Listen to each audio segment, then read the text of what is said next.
Ave Maria. Kenapa saya pegangan sangat berharga? Nggak ada kedua kali lagi. Oke.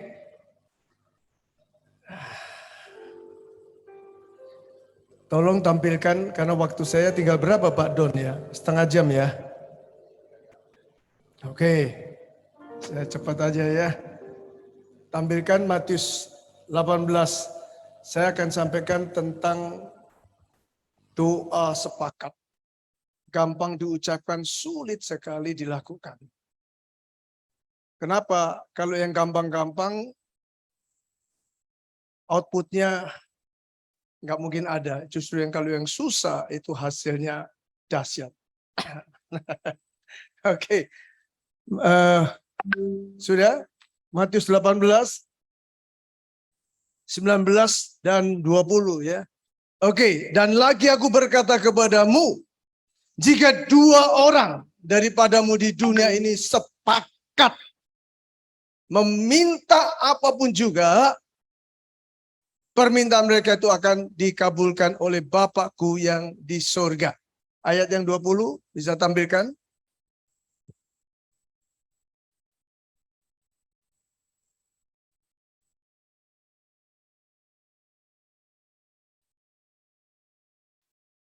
Oke, kata sepakat sambil nanti keluarkan yang 20. Di sini kuncinya di kata sepakat.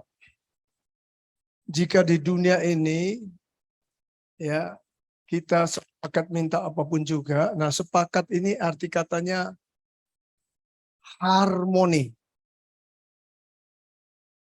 Harmoni ini yang paling tepat itu di alat musik. Alat musik coba keluarkan. Do. Jangan, do aja.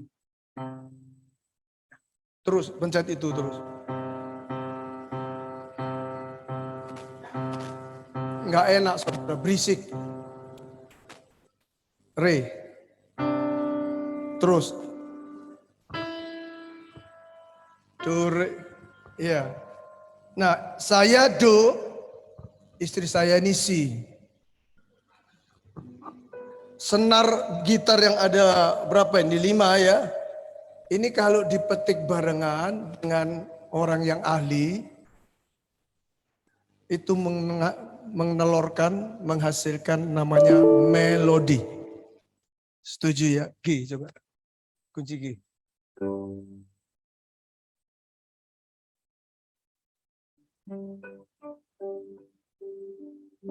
Bisa bertebak saudara lagu apa?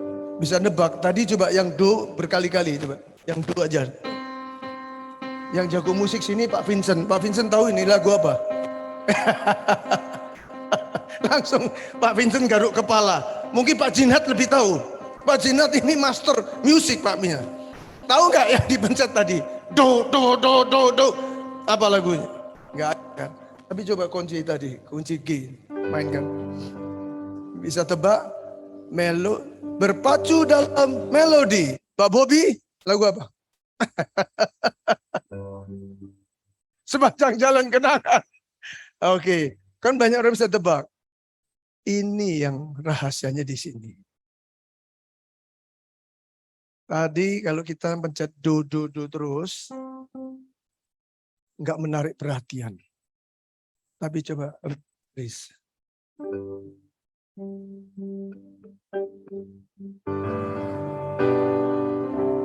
You see, menarik perhatian orang kan. Kenapa saya bisa ngomong begini? Suatu hari waktu saya datang waktu itu saya jalan-jalan di Swiss. Waduh, senang ini. Tapi waktu kita tinggal di Airbnb, ya di tempat apa namanya kayak ranch gitu. Pagi-pagi dengar lagu ini, menarik perhatian saya. Saya cari tahu dari mana suara ini.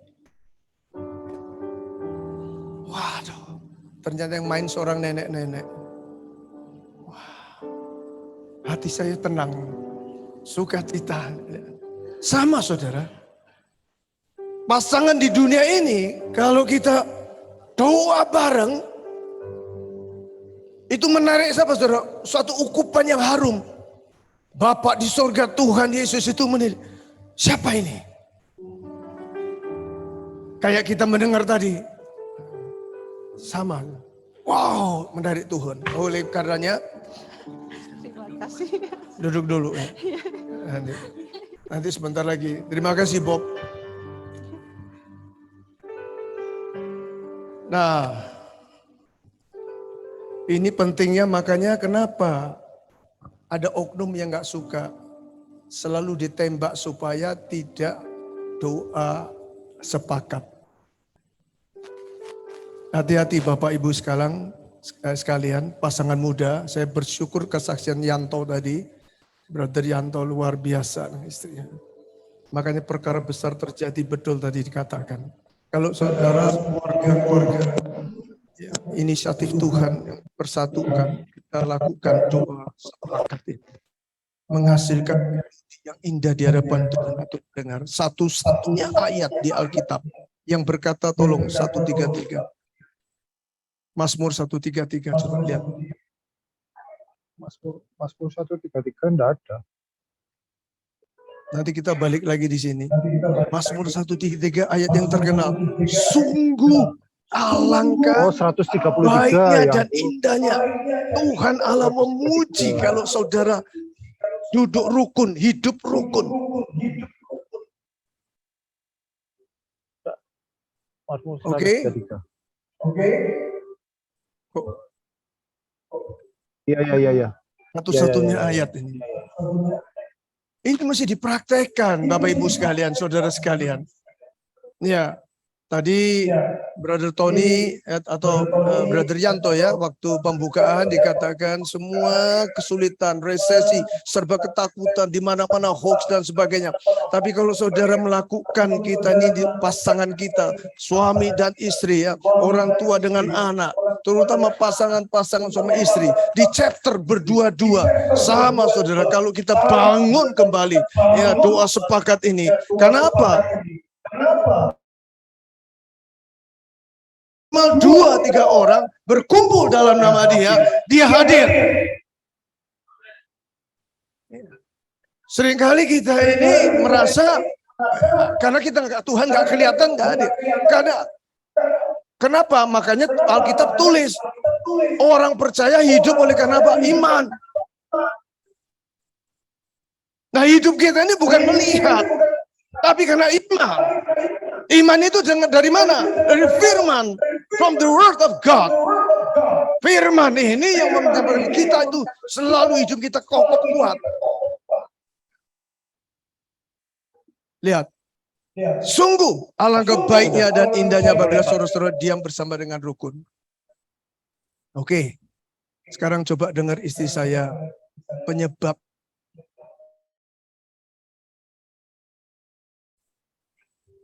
Shalom, Bapak Ibu yang dikasihi Tuhan. Ya. Sebenarnya saya sangat gemeter ya di sini ya, karena saya nggak pernah sharing di depan bapak-bapak yang begini banyak ya.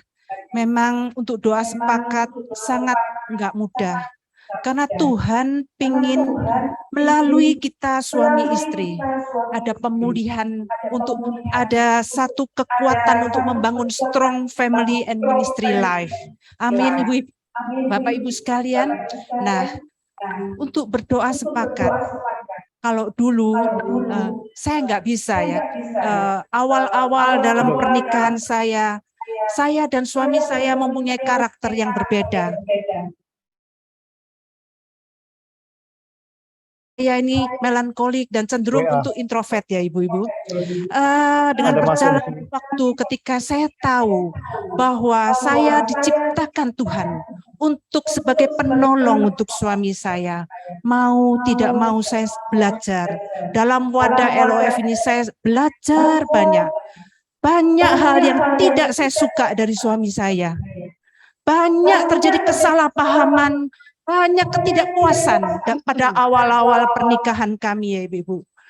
Waktu itu saya merasakan bahwa apa yang saya gambarkan dalam pernikahan tidak seperti apa yang saya mau. Sehingga apa? Ketika awal-awal saya melihat banyak hal yang tidak sesuai dengan keinginan saya ingin dengan kekuatan saya sendiri, saya merubah suami saya. Tapi ternyata capek, ibu-ibu. Capek. Karena apa? Dengan kekuatan saya nggak bisa, saya nggak mampu ya ibu-ibu. Tapi ketika suami saya mulai dia masuk dalam wadah full gospel, mulai dia mengajak saya berdoa.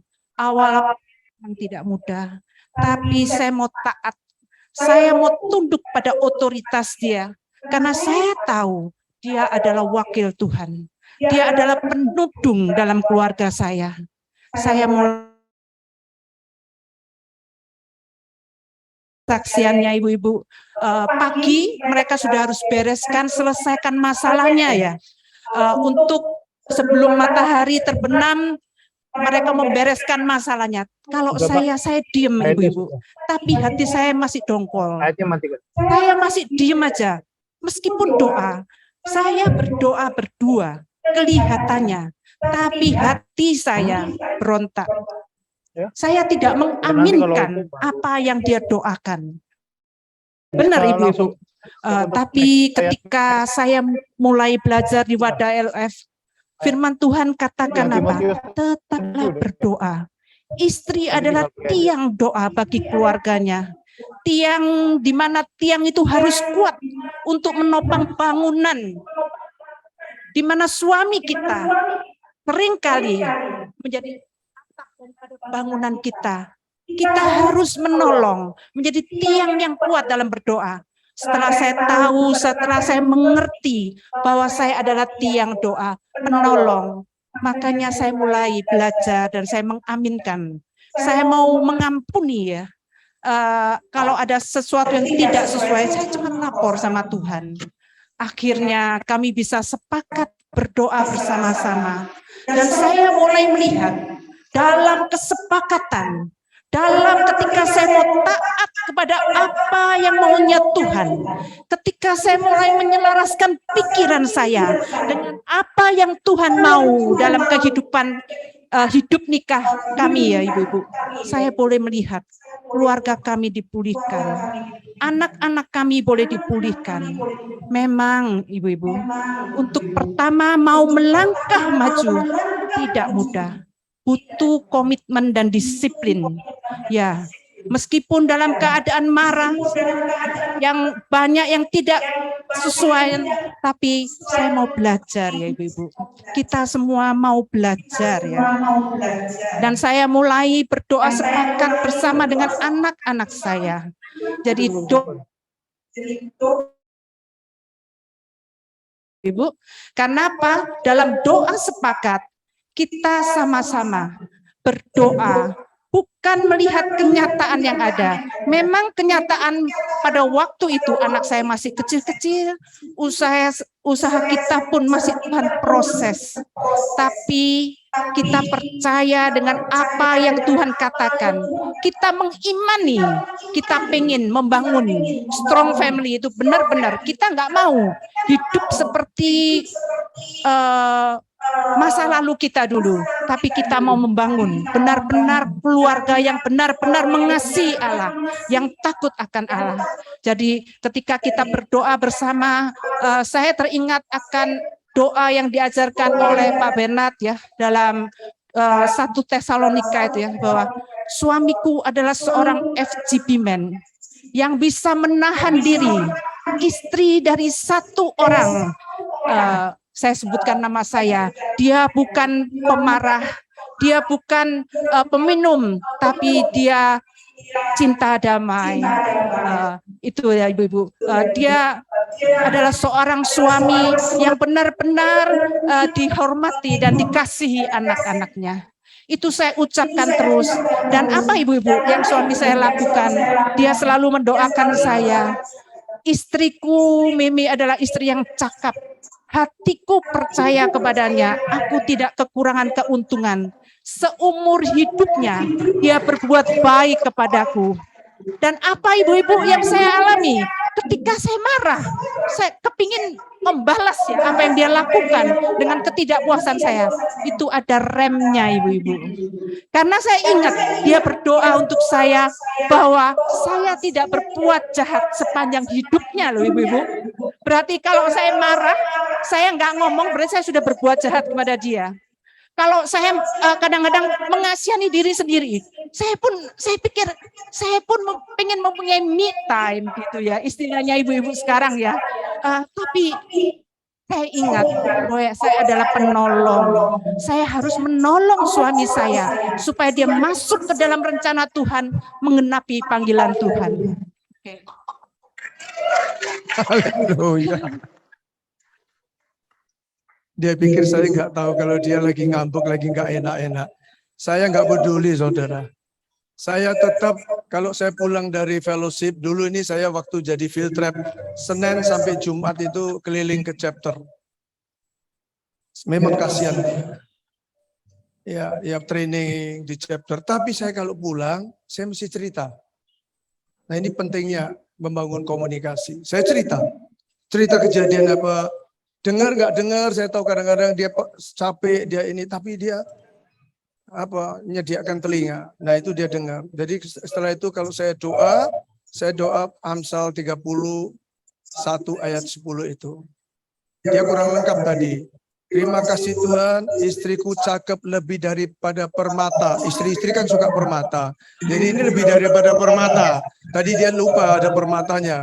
Karena saya hatiku percaya kepadanya Tuhan. Ya, seumur hidupnya ia tidak berbuat jahat kepadaku. Waduh. Firman Tuhan itu powerful, pedang roh, memisahkan roh dan jiwa, memisahkan sumsum dan tulang. Padahal ya. Tapi ternyata firman Tuhan itu juga dikatakan apa? Dia adalah pedang bermata dua. Saya waktu ucapkan juga mengingatkan saya juga kena. Ya, ini guru besar saya ini Pak Vincent ini. Ya, doktor. Ya, perlu. Nah, inilah jadi saya lebih banyak praktekkan firman Tuhan. Praktekkan, maka saya bersyukur. Makanya saya dibilang dia istimewa, ya terus terang dia ini, saya ini pahlawan di rumah tangga. Tanpa dia saya nggak mungkin hari ini bisa ada berdiri di hadapan saudara. Dia pasti kalau mangkal dia pasti rumah tangga ini. Waktu dia hamil pun saudara saya sering tinggal, tetapi saya cepat kembali. Ya makanya saya terkenal kalau di Surabaya orang-orang begitu tahu kalau sudah 8:30 saya tutup toko kan jam 9. Nah dia kan di toko. 8:30 itu semua udah bisik-bisik, lihat. Ini Koyong pulang sebentar lagi. Saya kabur, saya pamitan sebentar untuk tutup toko. Saya nutup, saya bonceng di sepeda motor sampai ke rumah. Saya balik lagi ke persekutuan. Itu yang saya lakukan Senin Jumat, bayangin. Jadi saya tetap setia, saya lakukan. Nah, saya tetap saya lakukan doa sepakat ini sampai suatu hari. Waktu anak saya yang nomor 2 tahun 90, ini kejadian luar biasa. Saya tahu dia ketakutan. Karena saya dipanggil waktu itu saya kontrak dengan om kakak mama saya. Kontrak. Tiba-tiba tanpa angin, tanpa ini diminta. Sudah puluhan tahun diminta. Dia bilang dia takut karena anak saya sudah besar-besar. Ya diminta. Saya tahu istri saya ketakutan. Nah, terus gimana ceritanya?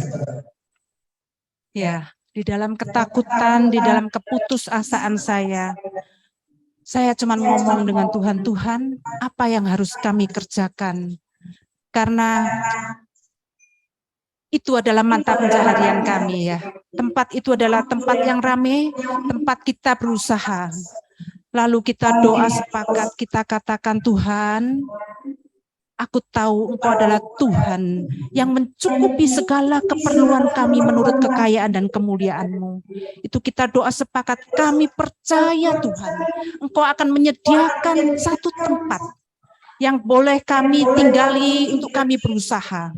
Singkat cerita, ketika kami memilih tempat untuk kami berusaha, kami sudah mau deal ya Ibu Bapak. Tapi ternyata pemiliknya agak rewel ya. Dia pengen juga minta tambahan lagi. Sudah deal misal harganya, dia minta tambahan lagi. Karena dia tahu kita butuh ya Ibu-ibu, Bapak Ibu. Setelah itu waktu itu pun kita bergumul karena bagi kami berat. Kita kembali berdoa sepakat. Akhirnya luar biasa Tuhan kita. Saya akhirnya dapat tempat persis di sebelah toko saya yang sekarang ini, ya Ibu. Dengan cara yang luar biasa.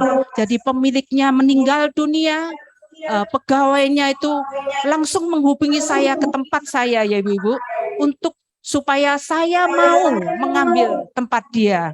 Nah, itu dengan cara yang luar biasa dari hasil doa sepakat. Itu salah satunya. Dan banyak mujizat yang kami alami ketika kami sepakat sehati meminta, bukan berdasarkan. Kami sebelum meminta, kami seringkali ngobrol dulu. Apa yang kami butuhkan? Kita mau ngomong apa sama Tuhan? Apa yang menjadi kerinduan hati kami? Kita berdua ngomong dengan Tuhan, termasuk untuk anak-anak kami ya Bapak Ibu. Anak-anak kami yang boleh saya sharingkan, mungkin banyak yang ibu-ibu mendengarkan salah satu bagian dari cerita saya. Anak saya yang kedua waktu itu secara mendadak dia kejang karena panas ya. Waktu itu saya panik karena saya di rumah sendiri. Sebelum Tuhan memulihkan keuangan kami ya Ibu, kami bekerja dengan luar biasa. Pagi kita buka toko itu jam 6 pagi, tutup jam 3 sore, jam 4 kita buka kembali sampai jam 9, kadang-kadang lembur sampai jam 10. Wah, itu sangat-sangat luar biasa. Sampai anak-anak pun waktu kecil kita banyak meninggal ya. Singkat cerita, anak saya kejang waktu itu, saya cuma ngomong dengan Tuhan, ampuni kami Tuhan, karena tidak menjaga anak yang Engkau titipkan dengan benar. Ampuni Tuhan, aku mau bertobat dan mendidik anak-anakku dengan takut akan Tuhan. Singkat cerita, anak ini boleh disembuhkan dan kembali saya pun berdoa sepakat supaya Tuhan memakai anak-anak kami ini benar-benar boleh melayani Tuhan. Singkat cerita, dengan doa sepakat, bukan apa yang kami mau, tapi kami mau seperti apa yang Tuhan mau. Anak-anak kami boleh melayani Tuhan sampai hari ini. Haleluya. Yang kami takutkan itu yang tadi toko, kelupaan istri saya, toko kami itu lemarinya tuh tingginya 3 meter. Dari jati kuno, dari peninggalan mama saya. Udah lama sekali dan bagus ya. Ada 5. Bayangin, tinggi, panjangnya 2 meter. Aduh, mau cari toko yang kayak lemari kita ini, kan saya sayang gitu loh. Stres bukan main, mau pindah kemana tempatnya nggak ada yang kita cocok. Tiba-tiba pembantu sebelah itu bisa datangin istri saya. Yang ajaib itu kalau kita doa sepakat Tuhan itu kalau sudah di tangan kita, mau orang lain dari pasar Turi, dari pasar atau mau ngincer toko sebelah ini, ada yang dengar, tetap yang aneh ibu pemiliknya ini orang Madura ini, dia bilang sama istri saya, nih saya tidak kasih orang lain, aku wis cocok sama kamu, hatiku cocok sama dia. Coba yang cocokkan hatinya siapa kalau bukan Tuhan? Ya, cocok sama istri saya, dikasih perpanjangan tidak dinaikkan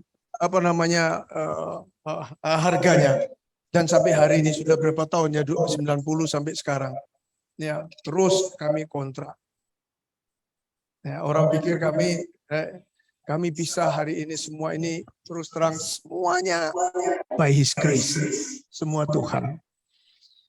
Saya tutup dengan kesaksian yang yang lebih.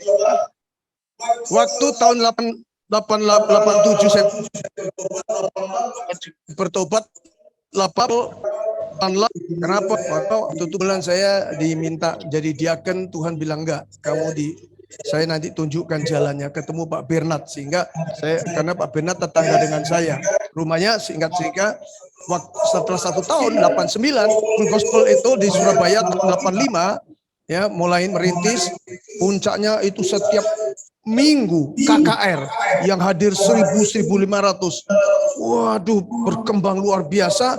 Kemudian tiba-tiba waktu itu Insinyur Arifin sebagai field rep ya, mungkin dia Tuhan gerakkan di gereja sehingga buat presenter, semua member Full Gospel ketarik sana semuanya ikut, sehingga gerejanya penuh. Full Gospelnya ditinggal jadi 11 chapter, tinggal 2 chapter, yang 9 mati, tidak ada membernya sama sekali. Ya, Tuhan gerakan saya bilang sama Pak Bernard, ketemu doa. Saya cuma berdua sepakat dengan Pak Bernard setiap Jumat siang jam 12 sampai jam 1. Saya cuma tumpang tangan chapter 9 yang mati saya doakan. Kemudian bangkit, saya cuma bersuruh bangkit chapter ini. Kemudian saya setiap jalan dengan Pak Bernard kemana aja bilang, dalam nama Yesus chapter ini berdiri, chapter di tempat ini berdiri chapter. 2 tahun kemudian chapter yang 9 itu 4 chapter bangkit. Tahun yang keempat semuanya 9 chapter hidup lagi. Kemudian tahun yang ke-6 jadi 16 chapter dan terus sampai 100 chapter. Itu semua kenapa saudara? Ada orang yang mau bayar harganya, mau berdoa betul-betul pakai lutut. Kenapa? Pada waktu itu Pak Bernard setiap ketemu didatengin yang senior-senior yang udah jadi pendeta semua, dia bilang, jawabannya apa Pak Arifin? Sudahlah Pak Bernard, sekarang zamannya gereja, bukan Full Gospel lagi. Coba lihat. Tapi saya bersyukur saya punya mentor yang setia, hatinya betul-betul all out. Ya, nah, Tuhan dia peka sekali. Dia bilang, tempatmu di marketplace, layman, jangkau pria-pria di marketplace. Dari situ saudara, saya ketularan kesetiaannya Pak Bernard, ketularan kegigihannya Pak Bernard. Makanya saya terus bergerak dengan bersama-sama sampai hari ini. Yang lainnya banyak, tadi baru saya cerita sama Pak Vincent, semua senior-senior itu semuanya ninggalkan ini. Tapi Tuhan munculkan anak-anak muda bangkit ya. Ada Yusak Beno, ada semua. Saya bersyukur, makanya saya kagum, saya sering ceritakan di mana-mana. Kalau pria dipulihkan, kepala rumah tangga dipulihkan, dia adalah sumber, maka akan terjadi pemulihan, terjadi kegerakan besar. Bobi Lianto dipulihkan dengan father and son, haleluya. Saya sekarang bisa bangga melihat Pak Hengki Lianto, ada anak Bobi Lianto, sekarang mantu-mantunya semuanya ikut di Full Gospel. Ayo kita kosongkan ya, orang-orang marketplace yang menuju neraka kosongkan, pindahkan ke surga, haleluya. Itulah tugasnya kita semua Full Gospel. Ya, kita punya tugas yang mulia. Ya, kita tujuannya jelas. Ya, untuk sasarannya jelas. Lihat orang-orang, tetangga saudara, teman-teman saudara yang punya masalah, telepon dia. Brother, what's wrong with you? Dia punya masalah seperti tadi Brother Yanto. Tolong dia, doakan dia, dampingin dia. Nah, kemudian ajak meeting-meeting kita. Pasti dia akan mengalami lawatan Tuhan. Ya, nah itu resepnya. Visinya jelas sekali. Misinya jelas sekali. Misi yang pertama jangkau orang-orang luar. Misi kedua sleeping giant ditarik. Lalu ini sudah jelas Full Gospel, saudara percaya. Tetapi ada satu. Kalau saudara mau kuat, strong betul-betul untuk jalankan visinya Tuhan, yaitu saudara perlu menerima kuasa Holy Spirit.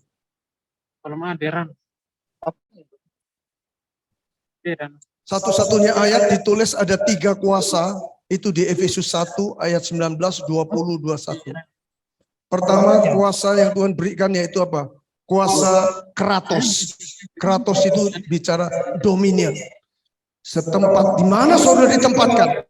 Saudara chapter ditempatkan. Rumah saudara ditempatkan dimanapun rumah itu. Rumah itu dikatakan rumah orang benar diberkati oleh Tuhan. Ayatnya begitu kan. Makanya kalau saudara diberkati jangan bikin saudara rusak. Buat perpecahan dan sebagainya.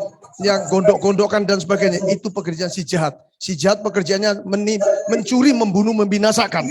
Tetapi aku datang untuk memberi hidup yang berkelimpahan. Maka itu muncul Amsal 4 ayat 23 berkata apa? Jagalah hatimu penuh, bukan setengah, bukan seperempat. Kewaspadaan. Nah, karena yang saudara hadapi ini seperti singa yang mau siap menelan saudara dan saya. Makanya pererat fellowship, pererat ya doa sepakat di chapter-chapter di rumah tangga. Harga supaya serangan si jahat. Karena Wahyu 12 ayat 10 itu jelas. Si bendakwa itu siang dan malam, siang malam loh saudara. Kita nggak mungkin bisa menang sama si jahat ini. Bendakwa saudara siang dan malam. Tetapi yang bisa mengalahkan si bendakwa ini kesaksian saudara dan anak domba Allah. Itu ada di Wahyu 12 ayat 10. Maka itu pesan saya 12 ayat 10. untuk saudara bisa strong family. Bangun selalu kesepakatan doa. Jangan jemu-jemu berdoa. Kemarin kita dapat satu statement yang bagus ya, Brother John. Where are you, Brother John? Pray regularly. Read Bible regularly. When you pray, you talk to God.